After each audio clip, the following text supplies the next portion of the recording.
어제는 이런 일이 있었어요. 새벽부터 분식집 주방은 뜨거웠죠. 김밥에 참기름 향을 입히고 떡볶이는 매콤달콤하게 끓였어요. 튀김은 2번 튀겨 바삭하게 준비했죠. 손자 하율이 생일이라 정성껏 한솥 가득 담았어요.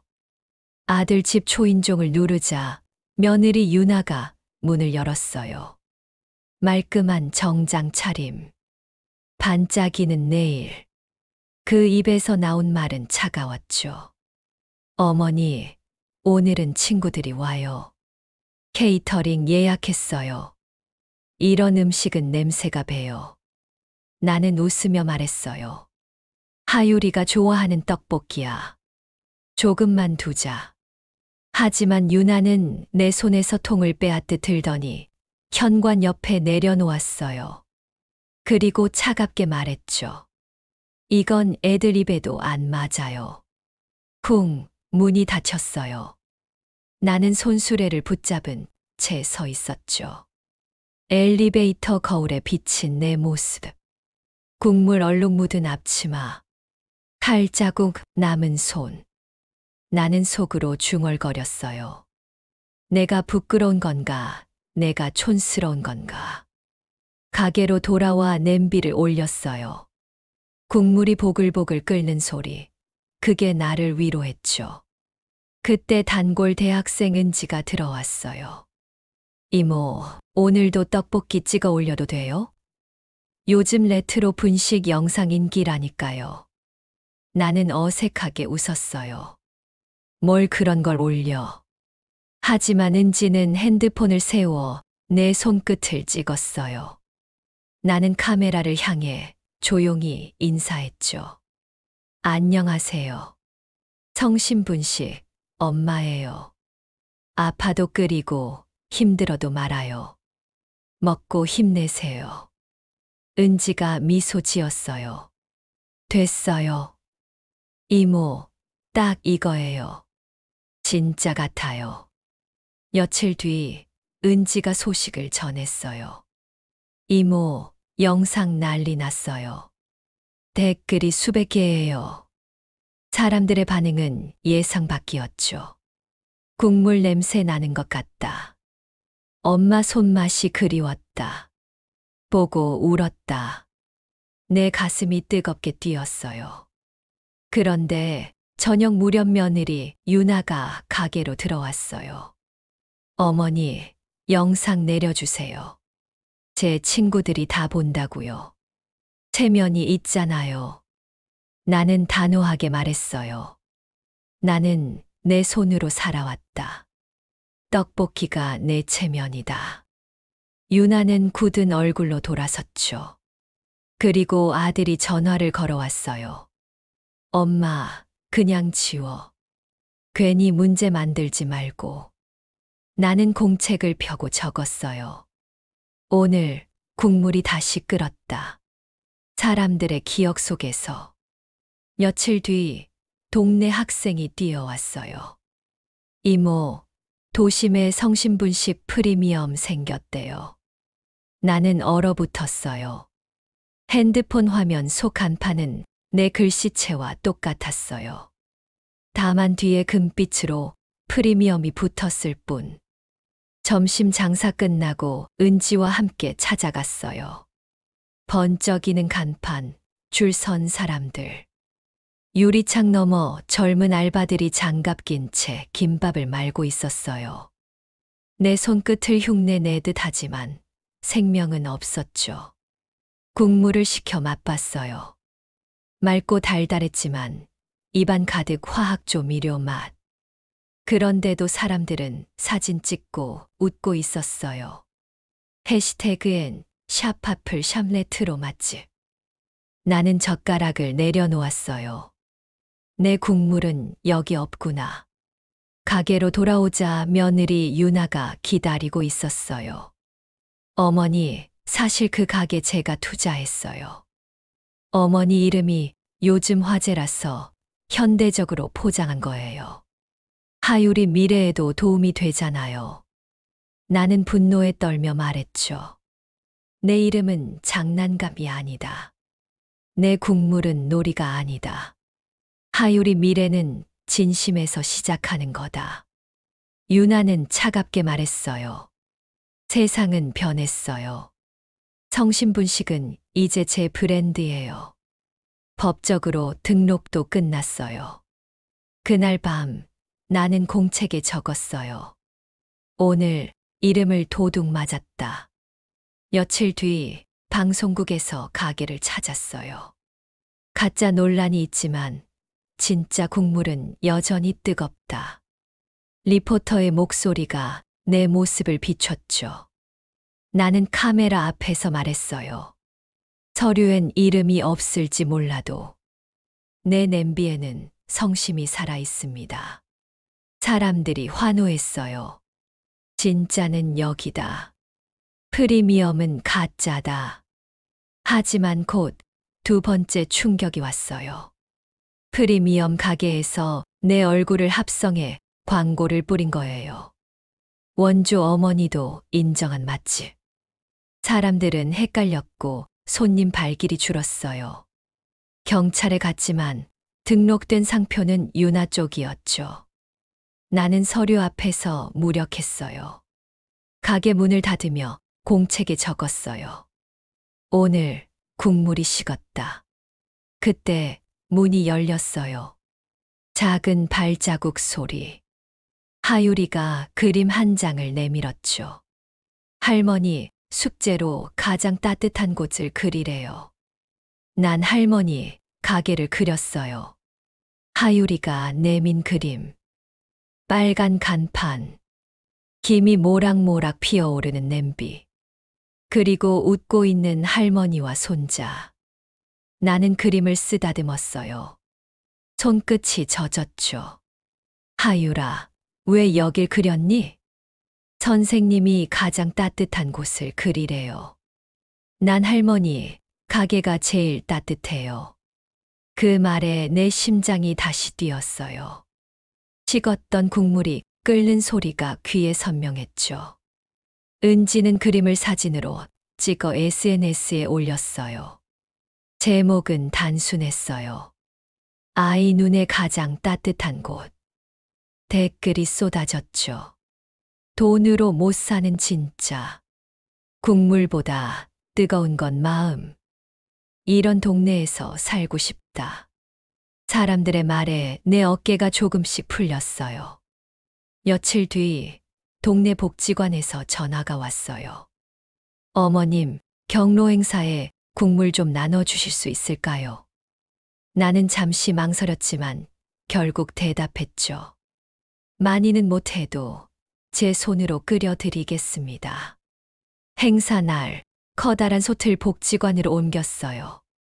은지가 도왔고 줄이 길게 늘어섰어요. 국물을 한 숟가락 든 어르신들이 눈시울을 붉혔죠. 옛날 학교 앞 맛이네. 이거 한 그릇이면 약도 필요 없어. 그 말에 나는 숨을 길게 내쉬었어요. 내 국물이 아직도 누군가를 살리고 있었어요. 뉴스 카메라가 복지관을 비췄어요. 가짜 논란 속 진짜 국물은 여전히 뜨겁다. 리포터의 목소리가 울려 퍼졌죠. 프리미엄 가게 앞줄은 줄고 우리 가게 앞줄은 다시 늘어섰어요. 사람들은 인증샷을 찍으며 말했어요. 여기가 진짜다. 하지만 곧 새로운 벽이 나타났어요. 프리미엄 측에서 소송을 걸어온 거예요. 상표권 침해, 명예훼손. 아들이 한숨을 쉬며 말했죠. 엄마, 그냥 합의해. 힘들잖아. 나는 고개를 저었어요. 민준아, 내가 포기하면 하율이 그림도 거짓이 돼. 내 국물이 가짜가 돼버린다. 그날 밤 공책에 적었어요. 오늘 사람들 손에 다시 끓는 힘을 보았다. 내일은 법정이지만 국물은 식지 않는다. 은지가 속삭였어요. 이모, 저랑 같이 싸워요. 법은 서류지만 세상은 진짜를 알아봐요. 나는 미소 지었죠. 외롭지 않았어요. 내 옆에 아이의 그림, 친구의 손이 있었으니까. 첫 재판날. 나는 피고석에 앉아 있었고, 원고석에는 유나가 앉아 있었어요. 그녀 옆에는 변호사가 두툼한 서류를 내밀었죠. 판사님, 상표권은 제 의뢰인이 먼저 등록했습니다. 피고는 불법 사용 중입니다. 법정이 술렁였어요. 나는 마른 입술을 적시며 말했죠. 판사님, 제 분식집은 30년이 넘었습니다. 이 국물은 제 주름과 함께 끓어왔습니다. 서류는 늦었지만 제 손은 먼저였습니다. 잠시 정적. 판사가 고개를 저으며 말했어요. 법적으로는 등록된 쪽이 우선입니다. 양측은 조정을 검토하시기 바랍니다. 그 말에 내 어깨가 무너져 내렸어요. 내 삶이 서류 몇 장 앞에서 흔들리고 있었죠.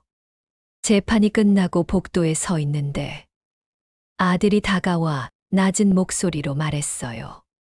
엄마, 그냥 그만하자. 난 조용히 살고 싶었어. 근데 오늘 보니까 알겠다. 엄마가 왜 저 국물을 붙잡고 있는지. 나는 대답하지 못했어요. 눈가가 뜨거워졌죠. 며칠 뒤 또 다른 반전이 터졌어요. SNS에 사진 한 장이 퍼졌어요. 프리미엄 가게 주방.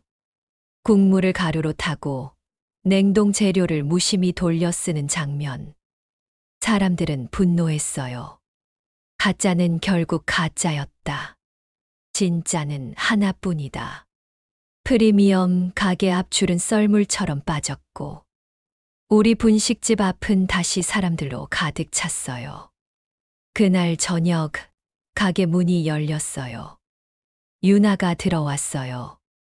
화려하던 모습은 사라지고, 눈가가 부어 있었죠. 어머니. 그녀는 한참을 말 못하다가 울음을 터뜨렸어요. 제가 잘못했어요. 돈이 다인 줄 알았어요. 체면이 먼저라고 믿었어요. 근데 결국 제가 가짜였네요. 나는 국물 한 그릇을 떠주었어요. 앉아라. 국물은 나눠야 한다. 오늘은 너도 먹어라. 유나는 떨리는 손으로 국그릇을 받았어요. 뜨거운 김이 그녀 얼굴을 덮었죠. 국물을 삼키며 흐느꼈어요. 그 순간 우리 사이의 벽이 조금은 무너진 듯 했어요. 그날 밤 하유리가 내 옆에 와 속삭였어요. 할머니, 이제 우리 가족 다시 웃을 수 있어요? 나는 아이 머리를 쓰다듬으며 말했어요. 그래. 국물이 다시 끓으니 웃음도 다시 끓는다. 유나가 눈물 속에서 국물을 먹던 날 이후 가게 공기는 조금씩 달라졌어요. 사람들은 줄을 서며 이게 진짜다라고 말했고, 아들 민주는 주말마다 가게 일을 돕기 시작했죠. 며칠 뒤 방송국에서 찾아왔어요. 성심분식 특별 다큐멘터리 꼭 촬영하고 싶습니다. 나는 머뭇거렸지만 하유리가 내 손을 꼭 잡았어요. 할머니, 이제는 내가 찍어드릴게. 할머니가 날 지켜줬잖아. 나도 할머니 지켜줄래. 나는 결국 고개를 끄덕였죠. 촬영 날 가게 아픈 사람들로 북적였어요. 떡볶이를 한 입 먹은 손님들이 모두 같은 말을 했죠. 집 같다. 엄마 품 같다. 카메라 불빛 속에서 나는 말했어요. 내 국물에는 특별한 재료가 없습니다. 시간이 있고 마음이 있을 뿐입니다. 나이 들어도 국물은 깊어지고 사람도 깊어집니다. 방송이 나가자 사람들은 더 몰려왔고 프리미엄 간판은 결국 내려졌습니다. 유나는 내 앞에 고개 숙여 말했어요. 어머니, 저 진짜 성신분식을 배우고 싶습니다. 나는 오래 생각하다가 결국 의자를 내어주었어요. 좋다. 이제부터는 같이 말자. 김밥도, 국물도, 삶도. 어느 저녁, 가게 한쪽 테이블에 아들과 며느리, 손자가 함께 앉아 웃고 있었어요. 나는 그 모습을 보며 조용히 웃었죠. 그래. 국물은 나눌수록 깊어진다. 가족도 그렇다. 그날 공책 마지막 장에 이렇게 적었어요. 오늘 국물이 식지 않았다. 가족이 다시 끓었다. 내 인생의 주인공은 여전히 나였다. 여러분, 나이 들어도 인생의 국물은 깊어집니다. 그리고 그 국물을 끓이는 주인공은 바로 당신입니다. 구독과 좋아요, 그리고 공유는 무료지만 저에게는 뜨거운 힘이 됩니다. 꼭 부탁드립니다.